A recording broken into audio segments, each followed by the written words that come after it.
Louvado seja nosso Senhor Jesus Cristo. Hoje é dia 22 de outubro, estamos no 29º domingo do tempo comum e a leitura do Evangelho de hoje é de Mateus capítulo 22, versículos 15 a 21. Naquele tempo os fariseus fizeram um plano para apanhar Jesus em alguma palavra. Então mandaram seus discípulos junto com alguns do partido de Herodes para dizerem a Jesus: Mestre, sabemos que és verdadeiro e que de fato ensinas o caminho de Deus. Não te deixas influenciar pela opinião dos outros, pois não julgas um homem pelas aparências. Dize-nos, pois, o que pensas? É lícito ou não pagar imposto a César? Jesus percebeu a maldade deles e disse: Hipócritas, por que me preparais uma armadilha? Mostrai-me a moeda do imposto. Trouxeram-lhe então a moeda e Jesus disse: De quem é a figura e a inscrição desta moeda? Eles responderam: De César. Jesus então lhes disse: Dai, pois, a César o que é de César e a Deus o que é de Deus. Meu irmão, minha irmã, o conluio desses dois grupos rivais, fariseus e herodianos, para apanhar Jesus em alguma palavra, revela o clima extremamente perigoso que Jesus tinha que enfrentar. Ele expressa com sinceridade sua convicção quanto à questão político-religiosa de pagar imposto a César. Os fariseus se opunham a cobranças de impostos e os herodianos eram favoráveis. Tendo encontrado um adversário comum, os dois grupos rivais se unem e armam uma cilada para forçá-lo a fazer um pronunciamento que fosse desaprovado por um ou por outro partido. Como sempre, Jesus não se esquivou, não retrocedeu, nem deu uma resposta de sentido dúbio. Aqueles homens usam a lisonja como isca. Os lisonjeiros, embora digam a verdade, são possuidores de uma alma vil, maliciosa, fingindo um drama de consciência e também uma admiração pessoal, elogiam com má intenção. Nessa lisonja, eles reconheciam a fidelidade de Jesus como mestre, reconheciam sua sinceridade, seu destemor, que ele não era bajulador e não fazia acepção de pessoas. Era como uma confissão de culpa. Essa lisonja, porém, era também um insulto, porque pensavam que Jesus ficaria com medo de expressar sua convicção pessoal ou que caísse como ingênuo na armadilha preparada por eles. A pergunta é lícito ou não pagar imposto a César? Pagar imposto é um ato de reconhecimento de uma autoridade constituída.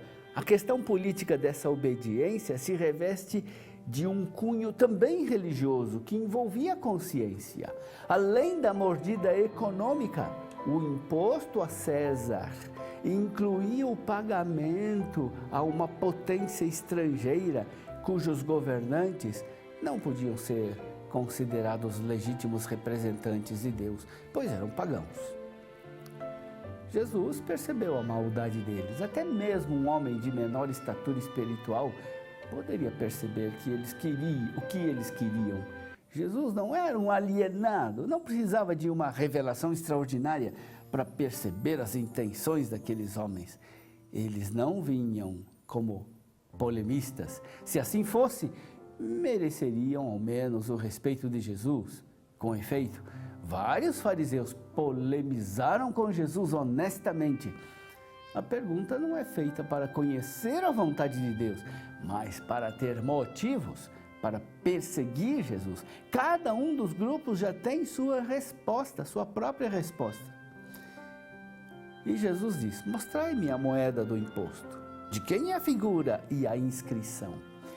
A inscrição do denário era: Tiberius César Divi Augusti Filius Augustus, ou seja, Tibério César, filho Augusto do divino Augusto.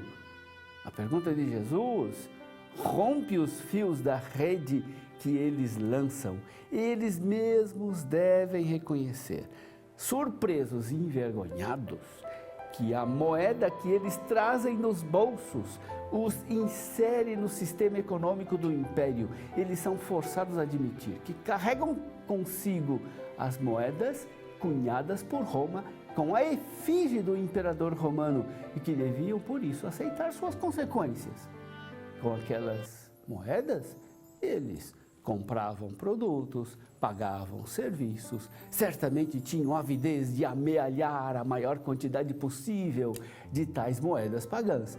Eles só se perguntam sobre a licitude de um ato quando tem que pagar, mas não estão nem um pouco preocupados com a moralidade quando se trata de interesses pessoais. Eles não têm dramas de consciência quando a moeda de César lhes proporciona vantagens.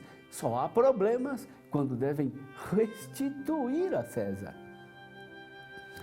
A resposta de Jesus é clara: dai a César o que é de César.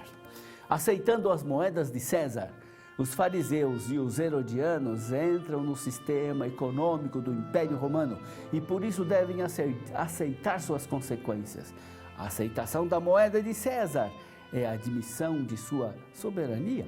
A primeira parte da resposta de Jesus indica que Jesus aceitava César como governador de fato. César é o poder vigente, o regime, o Estado. O que é que lhe pertence? São Paulo uma vez disse: os impostos, as taxas e o respeito. Mas isso é pouco. O Estado não é questão de uma pessoa nem de um partido. O Estado é uma questão que envolve a todos. Portanto, dar a César o que é de César significa participar na organização da vida da sociedade do Estado. Em outras palavras, não esquecer a política, não perder de vista a nossa responsabilidade pelo bem comum, contribuir para a ordem social justa e fraterna, é romper com o comodismo e o egoísmo. Quem não colabora com o bem comum não dá a César o que é de César. Dai a Deus o que é de Deus. A resposta de Jesus não parou só no dai a César, mas é necessário dar a Deus o que é de Deus. Jesus reconhece César, mas declara também que César não é Deus. A César se deve o respeito civil e político, mas ele não pode reclamar a adoração que é própria de Deus. Por isso também César deve dar a Deus o que é de Deus. Acima dos governantes e dos poderes constituídos, os cristãos obedecem a Deus. Essa afirmação de Jesus é extraordinariamente corajosa e revolucionária. César também deve dar a Deus o que é de Deus. Deus não está ao lado de César, está acima dele. Por isso está presente em tudo, também na política. Deus não é somente Senhor da igreja, não é encontrado somente na missa, no culto, mas deve ser obedecido também fora da igreja. Deve ser obedecido na vida política, nos nossos negócios, no trabalho profissional. O cristão dá a Deus o que é de Deus quando se compromete politicamente em vista da fraternidade, quando age honestamente nos negócios, quando faz de sua profissão um serviço para o bem comum, quando faz do uso de sua propriedade individual, tendo em vista o bem comum. Evidentemente, o culto e as realidades seculares são coisas distintas, mas não devem estar separadas.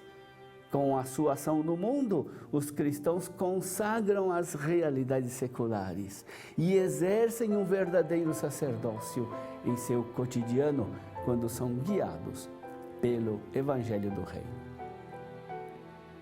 Dar a Deus o que é de Deus é o critério para dar a César o que é de César. O cristão respeita a autoridade constituída, mas não é um aliado cego dele.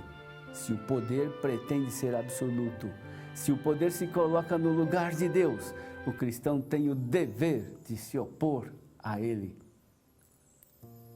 E é preciso também que César dê ao povo o que é do povo. A César damos o imposto, com a consciência de que o dinheiro não pertence àquele que o detém. A riqueza é, por sua natureza, fruto da terra e do trabalho humano. Portanto, deve servir ao bem de todos. Nas últimas décadas foram gastos recursos imensos no desenvolvimento e aquisição de armamentos. Se esses recursos tivessem sido aplicados com inteligência e honestidade na saúde pública, na educação, no saneamento, nas políticas públicas, não só teríamos dado a César o que é de César, mas César teria dado ao povo o que é do povo.